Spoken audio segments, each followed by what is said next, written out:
შეცვლის არის ეს ურთიერთობები, ვინაიდან ჭარბი მოხმარება და ჭარბი მიწოდება ტექნოლოგიებისა ადამიანებისგან ითხოვს ადამიანური ემოციების და კომუნიკაციის გაუმჯობესება. როგორ მოვიქცე კითხვა, რომ გვაქვს ხოლმე ჩვენ, რომელსაც ადრე მეგობრებს ვუსვამდით, ეხლა უმეტესობა ხელოვნური ინტელექტს მიმართავს. ამ კითხვის აი ამ ტექნოლოგიასთან მიმართვა, ამ კითხვით ამ ტექნოლოგიასთან მიმართვა არასწორი მგონია. მოვენ ხოლმე რომ კრეატიულობა არის ის პროცესი, რომელსაც გუნდური მუშაობა ძალიან სჭირდება. ეს მიმართულებები, რომლებიც ადამიანური რესურსების მართვის გასაკეთებელი იქნება და ამას ვერ შეცვლის ხელოვნური ინტელექტის ტექნოლოგია. ჩემი აზრით, რა მიმართულებასაც ვერ ჩანაცვლებს, ეს არის თანამშრომელთან ურთიერთობა. თანამშრომელთან ურთიერთობა არ არის მხოლოდ მაგალითად ან ადმინისტრაციული საქმე, ან მხოლოდ მაგალითად გუნდური სამუშაო ღონისძიებების ორგანიზება, ეს გულისხმობს ისეთ სამუშაოებს, რასაც მაგალითად ადამიანები ვეძახით ხოლმე პროგრამები და პროცესები, რომელიც არსებობს ორგანიზაციაში ხალხის მართვისთვის. ამ მიმართულებით მაგალითად ის როგორ მოხდება და რა პროცესები შეიქმნება ტექნოლოგიასთან ერთად, რომ თანამშრომლებმა ითანამშრომლონ ერთად, ხშირად გქონდეთ ოფისში და ოფისის მიღმაც მოსაზრებების, იდეების, თუნდაც საკუთარი გამოცდილების გაზიარების ან საკუთარი განწყობების გაზიარების სურვილი, ამას სხვანაირი სამუშაო სისტემისა და გარემოს დიზაინი სჭირდება.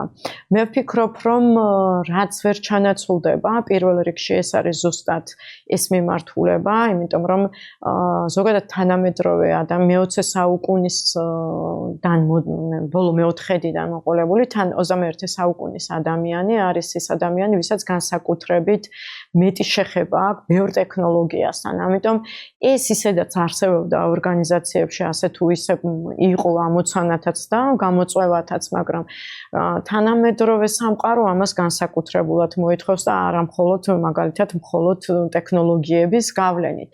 რასაც ვერ შეცვლის არის ეს ურთიერთობები, ვინაიდან ჭარბი მოხმარება და ჭარბი მიწოდება ტექნოლოგიებისა ადამიანებისგან ითხოვს ადამიანური ემოციების და კომუნიკაციის გაუმჯობესება. შესაბამისად, ამას ვერ ჩაანაცვლებს.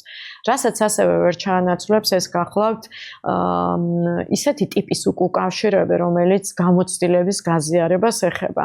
რა არის რა ტიპის გამოცდილებაზე ვსაუბრობ? მაგალითად, როგორ მოვიქცე კითხვა, რომ გვაქვს ხოლმე ჩვენ, რომელსაც ადრე მეგობრებს ვუსვამდით, ეხლა უმეტესობა ხელოვნური ინტელექტს მიმართავს. ამ კითხვის აი ამ ტექნოლოგიასთან მიმართვა, ამ კითხვით ამ ტექნოლოგიასთან მიმართვა არასწორი მგონია, მაგრამ აი ამ ადამიანური გამოცდილების გაზიარება, როდესაც ასე სწრაფად ხდება ხელოვნური ინტელექტის ათვისება და გამოყენება, ძალიან საინტერესო და ხარისხიანი ხდება, იმიტომ რომ ნებისმიერი გამოცდილება ეს არის ემოციაზე დამყარებული და ემოციას აღწერს და ხელოვნური ინტელექტი ემოციას ვერ აზიარებს ხოლმე.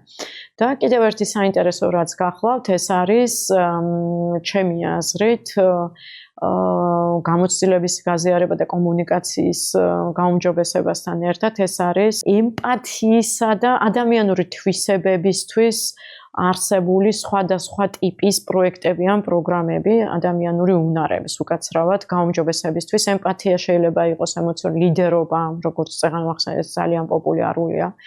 და არ ვიცი როგორ მოხდება მომავალში, მაგრამ ისეთი სამუშაო სივრცის შექმნა, რომელიც ადამიანის კრეატიულობას კიდევ უფრო გააძლიერებს. კრეატიულობა სხვადასხვა უნარებს მოიცავს, როგორიცაა მაგალითად პრობლემის გაანალიზება, სხვადასხვა ალტერნატივების მოფიქრება, სარგებლისა და არასარგებლის, ანუ ზარალის გაანალიზება და მე ერთ-ერთი ალტერნატივის შერჩევა. ეს პროცესი არის ისეთი, რომელსაც ერთი ადამიანი მაინდა-მაინც მარტო ხარისხიანად ვერ აკეთებს. და მაგიტომ ამობენ ხოლმე, რომ კრეატიულობა არის ის პროცესი, რომელსაც გუნდური მუშაობა ძალიან სჭირდება. ამიტომ მიმაჩნია თანამშრომლებთან ურთიერთობა, ის რაც ვახსენეთ, გამოცდილების გაზიარება და აი ესეთი ავთენტური მხოლოდ ადამიანური უნარები რომელიც მომავალ სამუშაოებს დასჭირდება, ეს იქნება ეს მიმართულებები, რომლებიც ადამიანური რესურსების მართვის გასაკეთებელი იქნება და ამას ვერ შეცვლის ხელოვნური ინტელექტის ტექნოლოგია.